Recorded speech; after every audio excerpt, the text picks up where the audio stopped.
فضيلة الشيخ، رجل اتصل على فتاة مراهقة وهي في الحج في الحرم، وقال لها بأنه يعشقها ويحبها، فهل يأثم على ذلك؟ هذا لا يجوز، لا يجوز.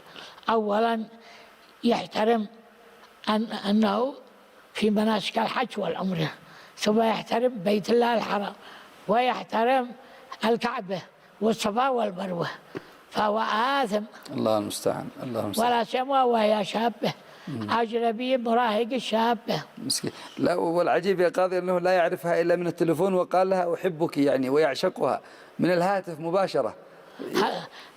كيف؟ هل هو يعني لا يعرفها الظاهر، لكن من التلفون في التلفون أو لا في مكة؟ لا يقول رجل اتصل بالتلفون. هذا قد سؤال ثاني. لا هو الأول بالتلفون اتصل بها وبعدها فقال لها أنا أحبك وأعشقك وهي في الحرم، نفس السؤال الأول، لكن لم يجدها في الحرم، وإنما اتصل هاتفيا هي في الحرم وهو خارج الحرم.